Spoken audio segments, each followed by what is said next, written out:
नमस्ते दोस्तों, मैं हूं अशोक मंडल और आप देख रहे हैं अशोक मंडल क्लासेस।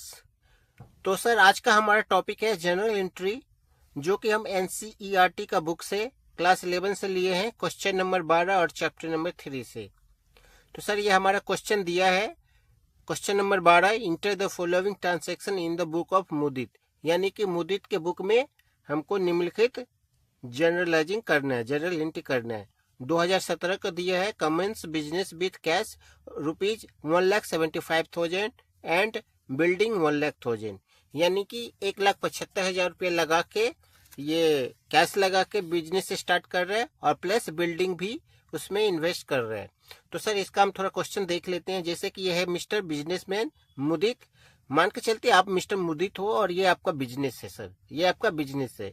इसमें आपने 1,75,000 रुपया कैश लगाया है और बिल्डिंग के तौर पे आपने इन्वेस्ट किया 1,00,000 रुपया, यानी कि टोटल 2,75,000 आपने इन्वेस्ट कर दिया है। ये 2,000, लेकिन ये बिजनेस आपने इसमें इन्वेस्ट तो कर रहे हैं, लेकिन ये बिजनेस की भाषा में इसको हम क्या बोलते हैं सर? कैपिटल बोलते हैं। तो चलो ठीक है, कैपिटल बोलते हैं। लेकिन जनरल एंट्री करने के लिए हमको निम्नलिखित बात का ध्यान देना पड़ता है, जैसे कि इसमें कितने अकाउंट्स इन्वॉल्व है जनरल में, नेचर ऑफ अकाउंट और हाउ इफेक्ट, यानी कि किस तरह से ये इफेक्ट पड़ेगा। और ये हमारा ये बिजनेस, ये हमारा जनरल एंट्री का फॉर्मूला है। इसको हम जैसे कि CLER क्लियर में बांट दिए। इसमें एसेट और एक्सपेंसेस एक ग्रुप में है, अगर ये बढ़ेगा तो डेबिट और घटेगा तो क्रेडिट। और कैपिटल, लायबिलिटी और रेवेन्यू, इसको हम दूसरे ग्रुप में डिवाइड किए, अगर ये घटेगा तो डेबिट हो जाएगा और बढ़ेगा तो क्रेडिट होगा। तो चलो सर, इसका हम करते हैं।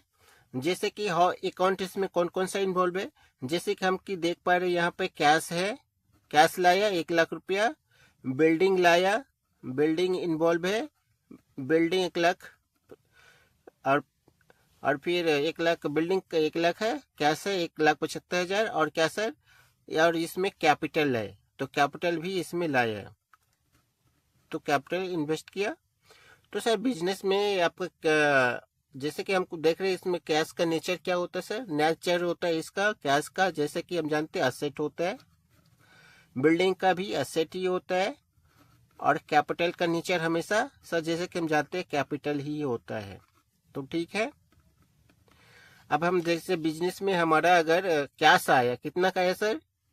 1,00,000 रुपया। मान ले पहले हमारा 100 रुपया था, अभी हमारा कैश आ गया 1,75,000, यानी कि हमारा कैश इंक्रीज कर रहा है। 1,75,000 100 हो जाएगा, इससे का क्या मतलब हो गया? कैश हमारा इंक्रीज कर रहा है। चलो ठीक है। फिर बिल्डिंग का क्या हो जाएगा सर? बिल्डिंग भी मान के चलते हमारा 100 रुपया का था, 1,00,000 रुपया फिर से हम बिल्डिंग आ रहे हैं बिजनेस में, तो ये भी इंक्रीज कर रहा है, तो इसका मतलब ये भी इंक्रीज है। कैपिटल एक भी कुछ तो था नहीं, तो अभी फिर से आ गया, तो 1,75,000 का, तो कैपिटल भी हमारा इंक्रीज कर रहा है। तो सर, जैसे कि हम जानते हैं असेट अगर इंक्रीज करेगा तो क्या होता है सर? डेबिट हो जाएगा ये असेट, तो ये हो गया हमारा डेबिट। बिल्डिंग भी हमारा सेट है, तो ये भी हो जाएगा डेबिट, क्योंकि ये भी इंक्रीज कर रहा है। और कैपिटल जब इंक्रीज करता है तो क्या होता है सर? हमारा क्रेडिट होता है। तो इस तरह से इसका जनरल एंट्री क्या हो जाएगा? Cash account debit, building account debit to capital account. तो सर, जैसे हमने यहाँ पे बना के रखा है जनरल एंट्री, इसमें यहाँ पे डेट बैठा दिया, cash account debit 1,75,000, building account debit 1,00,000 रुपया, और टू कैपिटल 2,75,000 रुपया। तो और यहाँ पे नरेशन दे दीजिए, being business started with cash and building. तो आगे हम देखते हैं कैसे करते हैं। सर, नेक्स्ट क्वेश्चन दिया है, 2 जनवरी को गुड्स परचेज फॉर कैश ₹75,000, यानी कि 75,000 रुपया कैश लगा के यहाँ पे गुड्स परचेज किया। तो यहाँ कौन सा अकाउंट इन्वॉल्व हो जाएगा? एक परचेज होगा सर, और दूसरा क्या हो जाएगा? कैश हो जाएगा। तो परचेज अकाउंट चलो यहाँ पे हो गया हमारा, पहला इन्वॉल्व है। दूसरा सर हो जाएगा हमारा यहाँ पे कैश अकाउंट। तो परचेज जैसे कि हम जानते हैं हमारा एक्सपेंसेस होता है, बिजनेस का भी एक्सपेंसेस ही होता है, तो एक्सपेंसेस अकाउंट, और कैश हमारा एसेट होता है। ठीक है सर, ठीक है। तो एक्सपेंसेस मान के चलते हैं, हमारा पहले से कितना था सर? 1,00,000 हमारा पहले से एक्सपेंसेस था, और 75,000 हमने फिर से एक्सपेंसेस कर दिया, तो कितना हो जाएगा? 75,000, 1,75,000, यानी कि हो जाएगा, इसका मतलब इंक्रीज कर रहा है हमारा, क्योंकि ये बढ़ रहा है। और कैश सर मान के चलते हमारे पास 1 लाख रुपया था पहले से, और 75,000 हमने क्या कर दिया, गुड्स खरीद लिया, तो हमारे पास कितना 25,000 ही बच जाएगा। इसका मतलब ये डिक्रीज कर रहा है, तो इसका मतलब डिक्रीज कर रहा है। तो एक्सपेंसेस अगर बढ़ रहा है तो डेबिट हो जाएगा यहाँ पे, तो एक्सपेंसेस बढ़ने से डेबिट हो गया, और कैश घटने से, जैसे एसेट घटने से क्या हो जाएगा सर, क्रेडिट हो जाएगा। तो यहाँ पे हम जनरल एंट्री जैसे यहाँ पे देख पा रहे हैं, ये हो जाएगा कैश अकाउंट डेबिट, परचेज यहाँ पे जैसे करके 2 तारीख को परचेज अकाउंट डेबिट 75,000, और फिर कैश अकाउंट डेबिट 75,000, फिर लिख दिया बीइंग गुड्स परचेज। तो सर अब नेक्स्ट क्वेश्चन देखते हैं। नेक्स्ट क्वेश्चन दिया है 3 तारीख को, 3 तारीख को यहाँ पे दिया है जैसे कि गुड्स सोल्ड टू रमेश, यानी कि जैसे यहाँ रमेश का नाम मेंशन कर दिया है, यहाँ पे कुछ नहीं लिखा है, न कैश लिखा है न बैंक लिखा है, रमेश का नाम लिखा है। इसका मतलब ये उधार का ट्रांजेक्शन है। तो पहला हमारा क्या हो जाएगा, सेल्स अकाउंट इन्वॉल्व हो गया, सेल्स अकाउंट। दूसरा क्या हो जाएगा, रमेश अकाउंट। ठीक है सर, ठीक है। सेल्स जैसे हमारे क्या होता है, रेवेन्यू होता है, क्योंकि हमारे ये इनकम होता है, तो रेवेन्यू अकाउंट ये हो गया इसका नेचर। और रमेश हमारा क्या हो गया, क्योंकि भविष्य में हमको उससे पैसा मिलना है, तो ये हमारा एसेट हो जाएगा। ठीक है सर। तो सेल्स जैसे कि मान के चलते अभी का 30,000, पहले का हम सेल्स हमारा मान लो 60,000 का था, फिर से हमने कितना 30,000 का हमने फिर से सेल्स कर दिया, यानी कि कितना का हो जाएगा 90,000। इसका मतलब क्या हो गया, हमारा ये इंक्रीज कर रहा है, तो रेवेन्यू हमारा इंक्रीज कर रहा है। सर रमेश का हमारा मान के चलते 60,000 फिर से था, पहले से ही था, और 30,000 हमने फिर से उसको उधार में बेच दिया, तो ये भी हमारा 60 प्लस 3,000 ये इंक्रीज कर रहे हैं, क्योंकि 60,000 तो हमारा पहले से ही था, और 30,000 हम फिर बेच रहे हैं, तो ये हमारा इंक्रीज कर रहा है ये भी। तो सर अगर रेवेन्यू इंक्रीज कर रहा है, ये जैसे यहाँ पे रेवेन्यू अगर इंक्रीज कर रहा है तो क्या हो जाएगा, क्रेडिट हो जाएगा। और एसेट अगर इंक्रीज कर रहा है तो यहाँ पे जैसे कि, तो ये हमारा हो जाएगा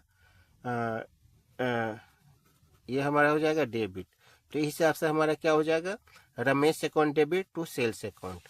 तो जैसे कि हम यहाँ पे देख पा रहे हैं, 3 तारीख को हमने यहाँ पे अकाउंट कर दिया जनरल को, 3 तारीख Ramesh account debit 30,000 to sales account, लिख दिए being goods sold to Ramesh on credit, यहाँ पे लिख दिए। तो इस तरह से हमारा ये इसका जनरल एंट्री हो गया। सर नेक्स्ट क्वेश्चन है हमारा, जैसे कि यहाँ पे हम देख पा रहे हैं 4 तारीख को दिया पेड वेजेज, न तो यहाँ पे कैश लिखा है न बैंक लिखा है, कुछ नहीं लिखा है। अगर इस तरह का जब क्वेश्चन हो तो आपको क्या करना है, इसको एज्यूम करना है, कैश एज्यूम करना है। तो क्या हमने वेज पेड किया, वेजेज पेड किया है, ठीक है सर। और फिर हमने अभी यहाँ पे किस में पेड किया, कैश में। तो चलो हम यहाँ पे कैश हमारा दूसरा अकाउंट इन्वॉल्व हो गया। तो वेजेज क्या होता है सर, बिजनेस के लिए वेजेज खर्चा होता है, और एक कैश क्या होता है, कैश हमारा बिजनेस के लिए एसेट होता है।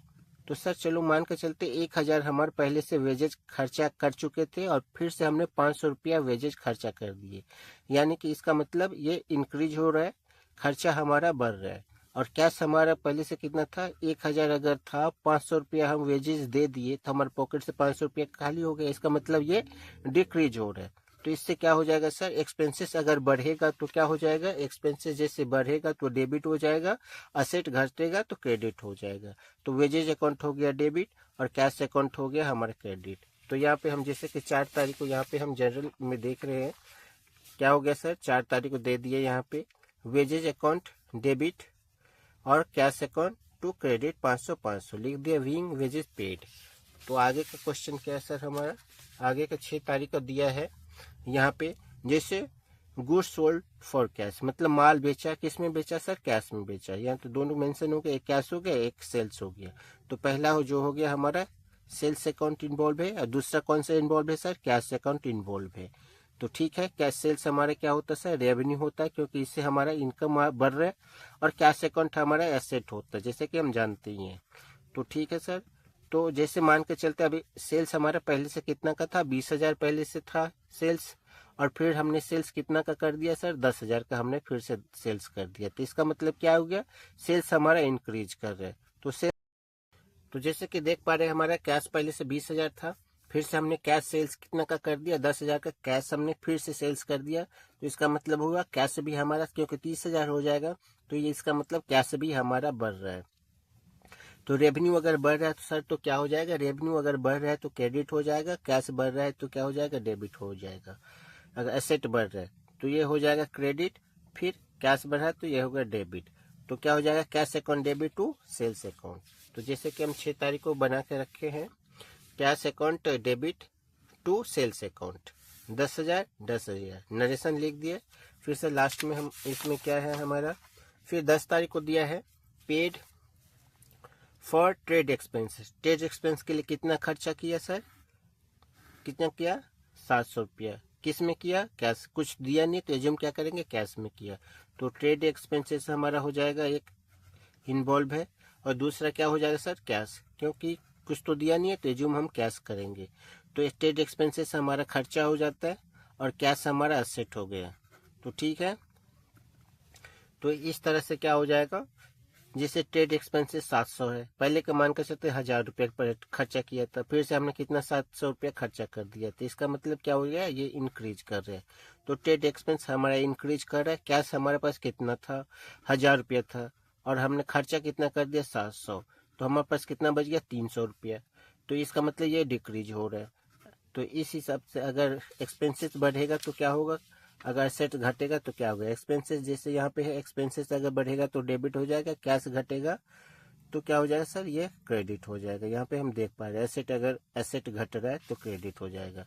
तो ये हो गया हमारा डेबिट और ये हो जाएगा हमारा क्रेडिट। तो क्या ट्रेड एक्सपेंस से डेबिट टू क्या हो जाएगा, ट्रेड एक्सपेंस डेबिट टू हो जाएगा हमारा कैश अकाउंट। यहाँ पर जैसे कि हम देख पा रहे हैं 10 तारीख को trade expenses debit to cash account 700 cash.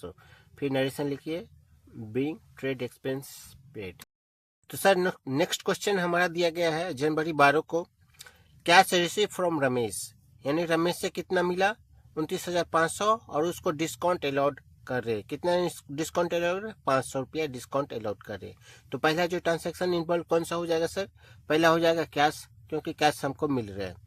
फिर दूसरा क्या हो जाएगा सर, डिस्काउंट अलाउड हम कर रहे हैं, किसको कर रहे हैं, रमेश को कर रहे हैं, तो डिस्काउंट अलाउड दूसरा हमारा इन्वॉल्व हो गया। और तीसरा कौन सा अकाउंट इन्वॉल्व हो गया सर, रमेश, क्योंकि रमेश को हम पैसा 29,500 दे रहे, तो रमेश हमारा तीसरा हो गया। तो सर जैसे कि जानते हैं कैश हमारा कौन सा अकाउंट होता है, कैश हमारा होता है एसेट होता है। डिस्काउंट अलाउड क्या होता है सर, डिस्काउंट अलाउड कर रहे, यानी कि हम रमेश को 500 रुपये डिस्काउंट दे रहे, ये हमारा एक तरह का लॉस हो जाता है। तो ये हमारा एक्सपेंसेस एंड लॉस अकाउंट का कैटेगरी में आ जाएगा, एक्सपेंसेस एंड लॉस। रमेश को जैसे कि हम क्या था, रमेश को 9 तारीख को जब हम माल बेचे थे, यहाँ पे जैसे कि हम यहाँ पे देख पा रहे, रमेश को जैसे कि माल बेचे थे 3 तारीख को, तो हम उस टाइम उसको क्या एज्यूम किए थे, असेट, क्योंकि हमको भविष्य में पैसा उससे हमको मिलने वाला था। तो रमेश हमको क्या हो जाएगा, हमारा असेट हो जाएगा। ठीक है, तो सर अब कैश, जैसे कि कैश हम देखेंगे बढ़ेगा या घटेगा। जैसे कि कैश हमारा कितना था, पहले मान के चलते हम 30,000 हमारा पहले से कैश था, अभी हमको कितना मिल रहा है, 29,500, यानी कि 59,500 हमको कैश आ गया। तो इसका मतलब ये इंक्रीज कर रहा है। क्यों इंक्रीज कर रहे हैं, क्योंकि पहले से तो था ही और अभी फिर से हमको कैश हमारे पास आ रहा है, तो ये इंक्रीज कर। डिस्काउंट अलाउड क्या हो जाएगा सर, पहले से मान के चलते हम पहले से रमेश को 1,000 डिस्काउंट दे के रखे हैं, फिर से हमने कितना उसको डिस्काउंट दे दिया, 500 रुपया फिर से हम इसको डिस्काउंट दे रहे हैं, इसका मतलब 1500 हम उसको डिस्काउंट, मतलब इसका मतलब ये हो गया, ये भी हमारा इंक्रीज कर रहा है, यानी कि एक्सपेंसेस लॉसेस भी इंक्रीज कर रहा है।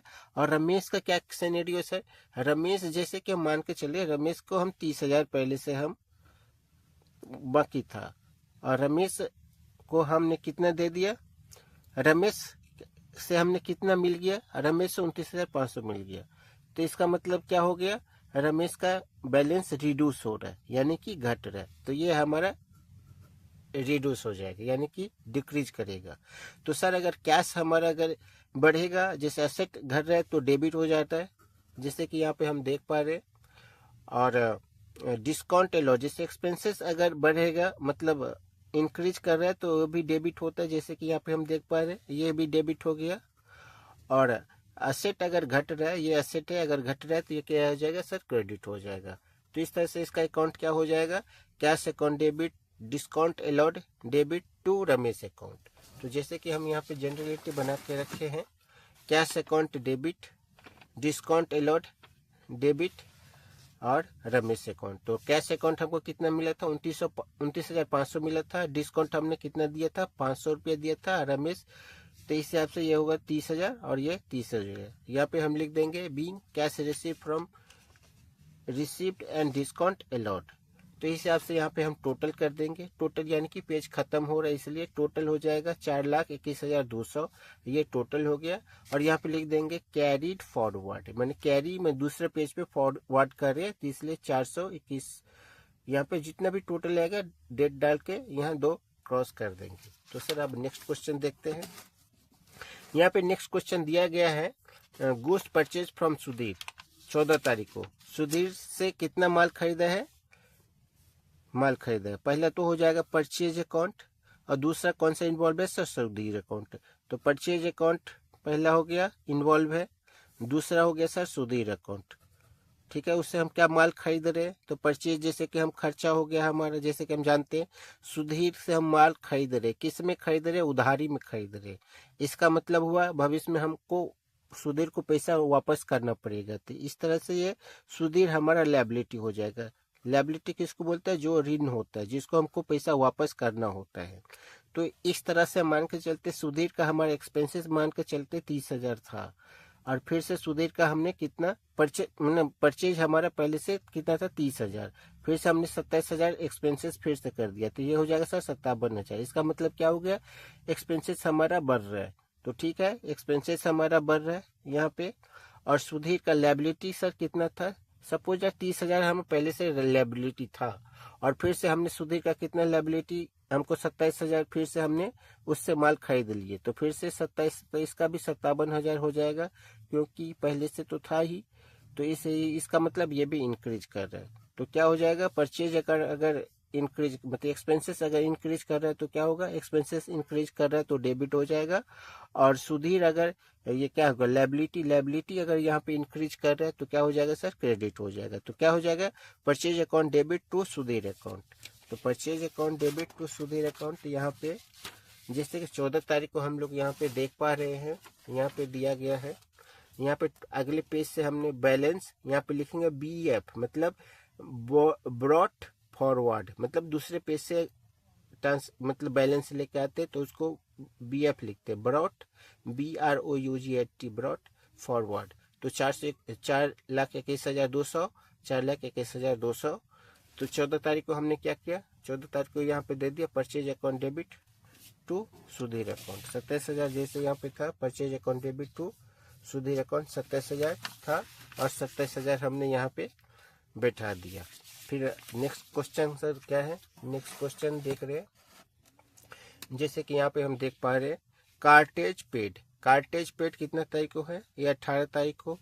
तो कार्टेज हमारा माल ढुलाई होता है, जो माल एक जगह से दूसरी जगह ले जाते हैं, तो उसको बोलते हैं कार्टेज। कार्टेज एक हो गया हमारा इन्वॉल्व है सर, दूसरा कौन सा है, यहाँ पे कुछ तो दिया नहीं, तो यहाँ पे क्या एज्यूम करें, कैश एज्यूम कर लेंगे। तो चलो हमने यहाँ पे कैश एज्यूम कर लिया। तो कैश हमारा कार्टेज क्या होता है, हमारा खर्चा होता है, और कैश हमारा एसेट होता है। तो ठीक है, तो इस हिसाब से हम मान के चलते, पहले से हमारा कार्टेज 2,000 का था, अगर फिर से हमने 1,000 कार्टेज के ऊपर खर्चा कर दिया तो कितना हो जाएगा 3,000। इसका मतलब ये इंक्रीज कर रहे हैं, एक्सपेंसेस यानी इंक्रीज कर रहे हैं। कैश अगर हमारे पास 2,000 था सपोज दैट, और इसमें 1,000 हमने खर्चा कर दिया, तो 1,000 ही बच जाएगा, क्योंकि ये, तो इसका मतलब ये इंक्रीज कर रहा है। तो एक्सपेंसेस अगर इंक्रीज करेगा तो क्या होता है सर, डेबिट होता है, और असेट अगर डिक्रीज होता है तो क्या होता है, क्रेडिट होता है। तो इसका क्या हो जाएगा, cartage expenses cartage account debit to cash account 18 तारीख को। तो 18 तारीख को जैसे कि हम यहाँ पे देख पा रहे हैं, यहाँ पे 18 तारीख को दिया है कार्टेज अकाउंट डेबिट 1,000 रुपये टू कैश अकाउंट 1,000 रुपये, लिख दिए बीइंग कार्टेज पेड। तो सर जैसे कि नेक्स्ट क्वेश्चन हम देख पा रहे हैं 2017 को जनवरी 20 को दिया है, withdraw cash for personal use 5,000। ये क्या कर रहा है, पर्सनल यूज के लिए ले रहा है, किसके लिए, पर्सनल यूज के लिए। कितना विड्रॉ कर रहा है, 5,000। तो पहला जो हो जाएगा हमारा, जो पर्सनल यूज के लिए यूज किया जाता है उसको ड्राइंग बोला जाते हैं। तो ये हो गया ड्राइंग, पहले इन्वॉल्व हो गया। सर दूसरा कौन सा हो गया? दूसरा हमारा कैश हो गया। तो ठीक है, हमारा कैश हो गया। तो ड्राइंग का नीचे सर क्या होता है? ड्राइंग का नीचे जैसे कि जानते हैं हम कैपिटल होता है, और कैश का नेचर जैसे कि हम जानते हैं एसेट होता है। ठीक है सर। तो मान के चलते हैं हमारा ड्राइंग पहले से कैपिटल अगर था 10,000, सपोज है 10,000 हमारा था, ठीक है। तो उसमें हमने क्या किया, पर्सनली यूज के लिए कैपिटल से हमने कितना 5,000 पर्सनली यूज के उठा लिया। पहले से कैपिटल अगर 10,000 था, 5,000 हमने उठा लिया कैपिटल से, तो कैपिटल का बैलेंस सर कितना रह जाएगा? 5,000 ही रह जाएगा, क्योंकि ये 5,000 तो ऑलरेडी हम उठा रहे हैं, तो ये रिड्यूस हो जाएगा, यानी कैपिटल हमारा डिक्रीज हो जाएगा। ठीक है सर। असेट का भी वही है, असेट अगर 10,000 अगर है कैश अगर बिजनेस में, और पर्सनल यूज के लिए हम 5,000 रुपया उससे हम विड्रॉ कर रहे, उठा रहे, निकाल रहे, तो उसमें कितना 5,000 ही कैश बच जाएगा। तो इसका मतलब ये भी एसेट भी डिक्रीज हो रहा है। तो सर जैसे कि हम देख पा रहे, अगर कैपिटल अगर डिक्रीज होगा, ये है जैसे कि कैपिटल अगर डिक्रीज हो जाएगा तो क्या हो जाएगा? कैपिटल ये अगर डिक्रीज हो रहा है, ये वाले, तो क्या हो जाएगा सर? यहाँ पे डेबिट, तो ये डेबिट हो गया। और कैश अगर डिक्रीज हो रहा है, ये पे कैश मीन्स एसेट, अगर एसेट डिक्रीज हो रहा है तो क्या हो जाएगा? क्रेडिट। तो क्या हो जाएगा सर हमारा? Drawing account debit to cash account. तो जैसे कि हम यहाँ पे देख पा रहे, हमारा 20 तारीख को दिया है यहाँ पे drawing account debit 5,000 to cash account 5,000। यहाँ पे लिख दिए being goods withdraw for personal use हो जाएगा यहाँ पे। ठीक है सर। ठीक है, नेक्स्ट क्वेश्चन हम देख रहे हैं। 22 तारीख को दिया है goods use for house hold use. ये बोल रहे हैं गुड्स यूज कर रहे, वहां पे क्या कर रहे थे? कैश उठा रहे थे, यहाँ पे हम गुड्स उठा रहे। तो ठीक है, गुड्स उठा रहे, तो पहले जो गुड्स उठा रहे, तो पहले कौन सा इसमें इन्वॉल्व हो जाएगा सर? पहला तो इसमें ड्राइंग हो जाएगा, क्यों? क्योंकि ये हम पर्सनली यूज के लिए विड्रॉ कर रहे। तो ठीक है, पर्सनली यूज के लिए हमने विड्रॉ किया, पहला तो क्या हो जाएगा? ड्राइंग। दूसरा हो जाएगा परचेज अकाउंट। परचेज अकाउंट क्यों हो जाएगा? परचेज अकाउंट क्यों होगा इसमें सर? परचेज अकाउंट इसलिए होगा, सपोज डेट आपका एक राशन का दुकान है, सपोज आप शॉप का दुकान है, ठीक है, शॉप का दुकान, उसमें आपका कितना था? 100 किलो बासमती राइस आप बेच रहे, उसमें से आपने क्या किया? 10 केजी पर्सनली यूज के लिए निकाल रहे। तो ठीक है सर, आपका बासमती राइस कितना था? 100 किलो। तो ये आपका बासमती राइस कितना? 90 किलो ही बच जाएगा, क्योंकि 10 केजी तो हम पर्सनली यूज कर निकाल रहे। तो इसका मतलब क्या हुआ? ये जो आपका जो गुड्स था, गुड्स वो डिक्रीज कर रहे। क्या कर रहा है? डिक्रीज। तो इसका जब आप गुड्स हमारा, जैसे कि परचेज अकाउंट हमारा क्या होता है, तो यहाँ पे जैसे कि ड्राइंग, तो ड्राइंग हमारे क्या होता है सर? ड्राइंग तो हमारा कैपिटल होता है, ठीक है। और परचेज क्यों क्या होता है? परचेज हमारा होता है एक्सपेंसेस। परचेज हमारा होता है एक्सपेंसेस, और परचेज हमारे यहाँ पे क्या कर रहा है? डिक्रीज हो रहा है, यानी कि कम हो रहा है। और ये ड्राइंग हमारा भी क्या हो रहा है? ड्राइंग भी हमारा डिक्रीज हो रहा है। तो इसका मतलब क्या हो जाएगा? कैपिटल अकाउंट डिक्रीज होने से क्या होता है? कैपिटल अकाउंट ये है, कैपिटल अकाउंट डिक्रीज होने से यहाँ पे क्या हो गया? डेबिट। तो ये हो गया हमारा डेबिट। और परचेज अकाउंट, यहाँ पे जैसे कि हम यहाँ पे कैश जब के लिए यूज पैसा उठा रहे थे यहाँ पे, तो हम यहाँ पे कैश वर्ड यूज कर रहे थे, लेकिन जब हम गुड्स पर्सनली यूज के लिए यूज करेंगे तो वहाँ पे परचेज हो जाएगा। क्यों परचेज हो जाएगा? क्योंकि यहाँ पे हमने माल गुड्स जो है 100 किलो यहाँ था राइस, 10 किलो हमने पर्सनली यूज के लिए ले लिया। तो ये इसका मतलब क्या है? ये सेल्स तो हमने किया नहीं है, क्योंकि हम तो यहाँ पर्सनली यूज के लिए यूज कर लिया, तो यहाँ तो सेल्स तो हुआ नहीं, तो फिर इसके जगह परचेज हो जाएगा। तो परचेज यहाँ पे क्या हो रहा है? घट रहा है। एक्सपेंसेस अगर घट जाएगा तो क्या होगा? ये एक्सपेंसेस है सर, तो ये हो जाएगा क्रेडिट। तो इस हिसाब से ये हो जाएगा drawing account debit to purchases account, drawing account debit to purchase account 2000 लिख दें goods withdraw from business for personal use. अब आप बोलेंगे सर परचेज अकाउंट तो हमेशा डेबिट होता है, यहाँ पे क्रेडिट कैसे हो गया? हाँ, यहाँ पे क्रेडिट इसलिए हो गया क्योंकि हमने परचेज अकाउंट हमने पर्सनली यूज के लिए यूज किया, ये पर्सनल यूज किया, इसलिए यहाँ पे ये क्रेडिट हो गया। अगर ये परचेज खरीदने के लिए बिजनेस के पर्पज से यूज करते तब फिर वहाँ पे डेबिट होता, जब पर्सनली यूज के लिए यूज करेंगे तब ये क्रेडिट हो जाता है ये बात समझ में? ठीक है सर। फिर नेक्स्ट क्वेश्चन देखते हैं। यहाँ पे लिखे कैश पे टू सुधीर, कैश सुधीर को कितना पे किया? 26,700, डिस्काउंट अलाउड। तो सर जैसे कि हमने सुधीर से माल क्या किया था? सुधीर से माल हमने माल खरीदा था। कब खरीदा था? सुधीर से माल हमने खरीदा था, क्वेश्चन में दिया गया है, जैसे कि आगे सुधीर को माल हमने, तो कैश पेड टू सुधीर, यहाँ पे क्या हो जाएगा? कैश, पहले तो कैश हो गया, फिर क्या हो गया? Discount allowed. ये वर्ड थोड़ा कंफ्यूजिंग है। डिस्काउंट अलाउड, हमको सुधीर डिस्काउंट दे रहा है, सुधीर हमको डिस्काउंट दे रहा है, तो यहाँ क्या हो जाएगा सर? सुधीर से हम डिस्काउंट हम मिल रहे हैं तो डिस्काउंट रिसीव्ड हो जाएगा। क्यों हो जाएगा? क्योंकि सुधीर ने हमको माल डिस्काउंट दे रहा है, ना कि हम सुधीर को डिस्काउंट दे रहे। सुधीर हमको डिस्काउंट दे रहा है तो ये हो जाएगा डिस्काउंट रिसीव्ड। और तीसरा क्या हो जाएगा सर? तीसरा हो जाएगा हमारा सुधीर। ठीक है, ठीक है। तो आगे हम देखते हैं इसका कैसे होगा। तो जैसे कि कैश हमारा क्या होता है सर? कैश हमारा एसेट होता है, इतना तो हम जानते हैं। ठीक है। फिर डिस्काउंट रिसीव्ड हमारा क्या होता है? डिस्काउंट रिसीव्ड ये एक तरह से हमारा प्रॉफिट होता है, डायरेक्ट प्रॉफिट नहीं होता है, या फिर इनडायरेक्ट ये रेवेन्यू या प्रॉफिट होता है। रेवेन्यू भी बोल सकते हैं, इनकम भी बोल सकते हैं।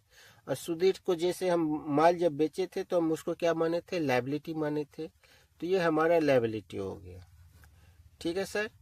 तो ठीक है, जैसे कि मान के चलते कैश, जैसे हमारे पास सपोज डेट 50,000 का पहले से कैश था। ठीक है सर, और 50,000 हमारा पहले से कैश था, और सुधीर को हमने कितना दे दिया? 26,700 दे दिया, उसको पे कर दिया।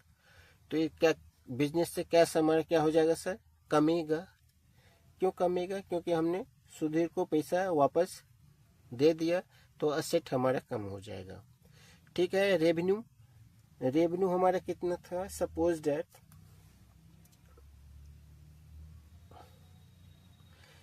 जैसे डिस्काउंट रिसीव हमको पहले मान के चलते हैं 1,000 था। ठीक है सर, और फिर से हमको डिस्काउंट रिसीव सुधीर के द्वारा कितना मिल रहा है? 300 हमको मिल रहा है। तो इसका मतलब क्या हो जाएगा?